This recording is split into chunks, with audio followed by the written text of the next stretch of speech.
If you were wondering, I have already reviewed this, but this one is the wireless version and it's got a hot swappable battery thing.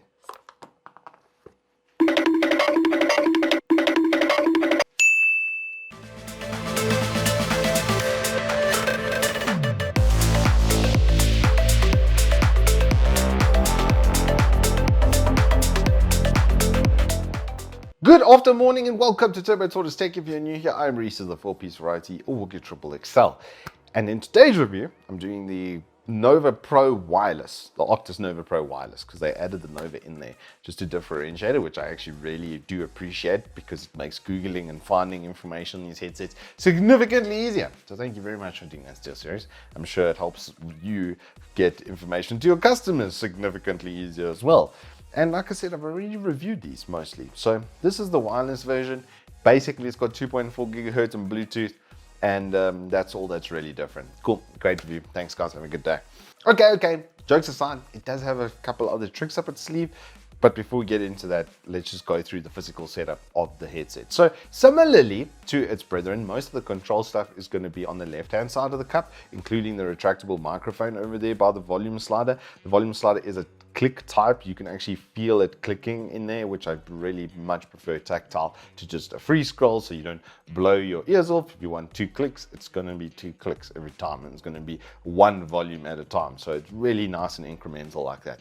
Mic mute button next to that. When it's out, then it's muted, and then your power button as well, which also doubles up for your active noise cancelling, which I'll show you in a few seconds. Then on the right hand cup, you'll see a Bluetooth button as well as the indicator light up top over there, and that's obviously then to connect to anything with a Bluetooth connection. We'll be able to connect to this headset. So you've got a Bluetooth wireless headset with its own game DAC and then charging dock and 2.4 gigahertz all in one. That's the idea over here.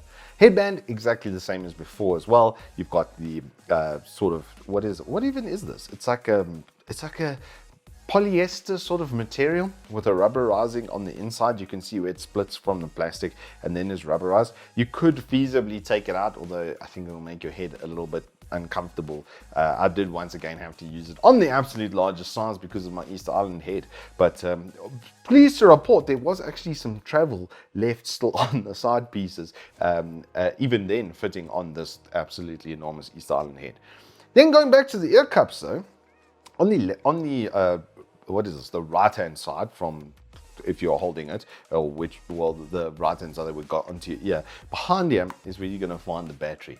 Magnetically removable cap as well, really nicely finished, and it can basically only go in one orientation, which I sort of like. So you can't mess it up the point that you need to put your finger in underneath here to get underneath it, because it can only go in one orientation. So they've done a good job with that. And then on the other side, you have a USB-C port, which you can then use for charging. So you can charge the battery that exists in here, so you don't have to take the whole system with you. You can just charge it then from the headset if you are out and about. Nice carry bag as well to sort that out for you.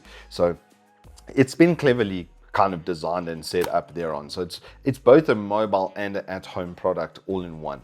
Ear cups and stuff, I don't personally like leatherette too much. I tend to sweat with these, especially like it's 30 degrees in South Africa at the moment. So these are a little bit warm on the side of the face. I'm not even going to cap. The one thing that I was a bit disappointed with is there's like a prong in the middle of this, which aids with the central speaker, like the central diaphragm of the speaker from what I understand, but that does tend to touch your ear if you are on a bigger head boy like myself. I can't wear caps for reference. So if you can put a cap on your head, you're probably going to be fine.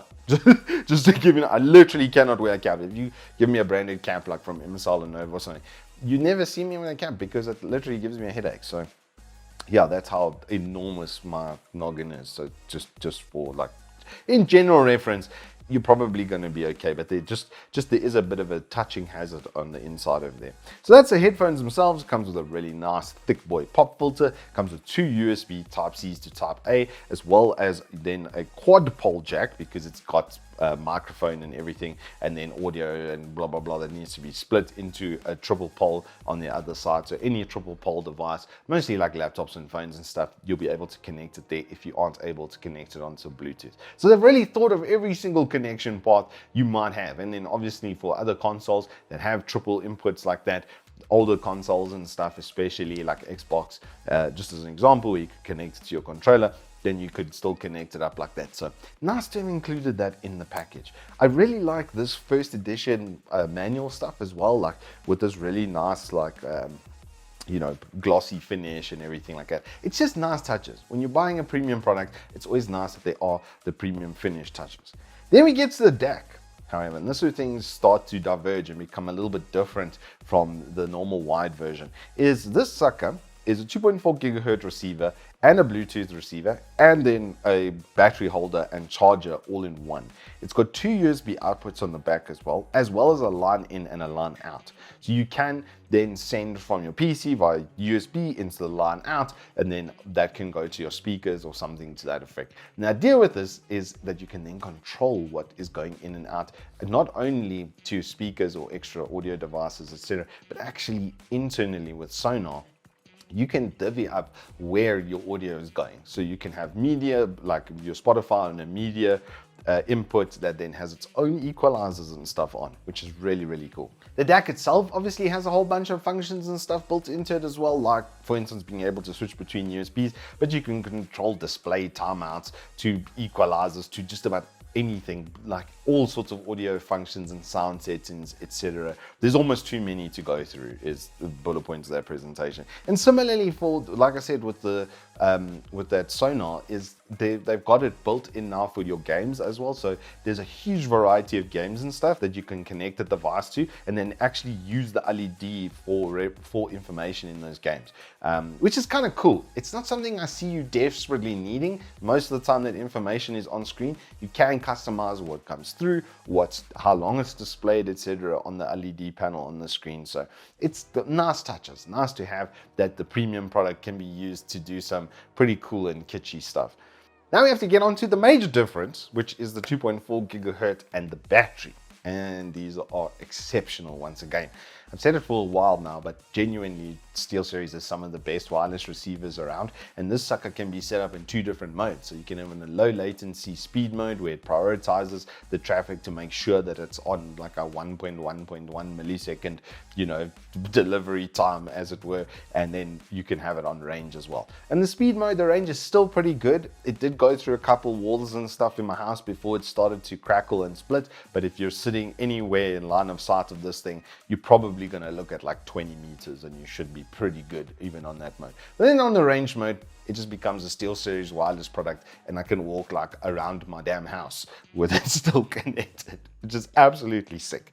Now the best part about this device really is the battery and the setup that they have with the battery, because of that removable battery, and because each battery with high intensity usage, music, gaming, etc., stuff that's playing back audio constantly, I tested it to use about, in 3 hours, it used 13%. So I averaged it out to just under 24 hours worth of usage from a single battery. So over here you have 48 hours of use from these two chargers. So even if it wasn't permanently charging, which is very good for the lifetime of the cell, and if you don't use these below 20%, because these are lithiums, they are going to last. The fact that this is permanently on charge until it's in use means that those cells remain excited, and that's exactly what lithium likes. If you check out some stuff from battery experts, the consensus is they don't like to be fully discharged and left fully discharged. They like to be excited and left with charge in their cells. That's how they get really the best lifetime out of them. So the system and the way that it functions, it is a little bit dependent on you as a user. I would say once it hits 25% even, just do a quick swap out, because it's literally as easy as out over there. I'll do it live for you right now, okay? Let's say I was, just hold up guys, I'm just in the middle of a game here quickly. Let me just I wouldn't even probably put this back in here if I needed to, right? But this is how easy it is. I mean, if that's not as easy as falling out of a boat on choppy water, then I don't know what is. Audio quality and stuff, like I said, is exactly the same as it was with the wired version. It's just the mic. Wired mics just always sound better than the wireless ones do. As much as they're trying to AI and enhance and do all the rest of it, it doesn't really work. What does work though, what is actually a little bit incredible with this headset, is its active noise cancelling.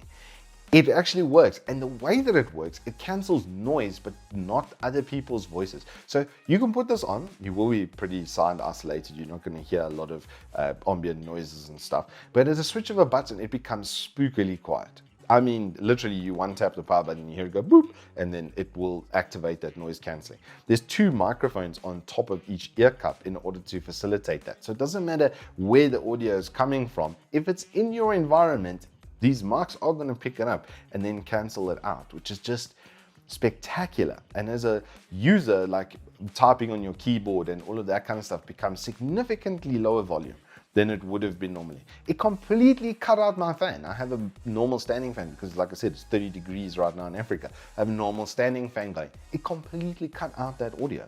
I was kind of like, damn, this actually works like really well. If you were to go on an airplane, for instance, with these, at a touch of a button, you could probably remove the engine noise. So if you're sitting in, those of us who have flown or been lucky enough to fly a lot, can sit on the wing or in front of it, it is a hugely different experience than to being behind the engine, where a lot of the noise and stuff is coming from.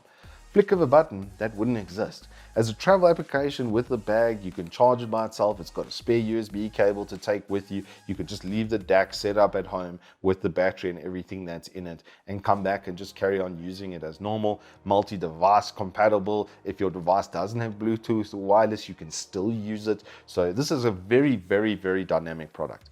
The only thing I don't really like about it, honestly, is the size. The audio quality and stuff is very digital. It's very precise, and it does react to equalizer presets and stuff quite a lot, but it's very clinical audio, and it's very good for audio positioning because of how far back they've got the speakers. That's why this design, it's not by mistake. They've done this purposefully to get the speaker as far away from the ear as possible to enhance those stereo audio positionings. So yeah, they really have done a good job on this next generation. These are by far the best premium Steelseries headsets that I've ever seen. And by premium, I mean come with like 7K. That is the huge caveat over here. And it does put itself squarely in the eyes of other premium headsets. But I think the diversity of the platform is really the takeaway here for me. It's going to be as good as other headsets of a similar price point in audio and that kind of stuff. Maybe not even as good, let's say 90% as good. But the flexibility of its capacity to go into other areas and to connect to basically any device that you can imagine really does create its own niche where, and the battery system, it just creates its own niche where it's like own sort of like thing. And until someone comes up with a product that's equivalent, there's really only one solution to that sort of problem, isn't there? Anywho, hope you guys have enjoyed this review. If you have, then please do hit us up with a like and subscribe, and I will see you on the flip side.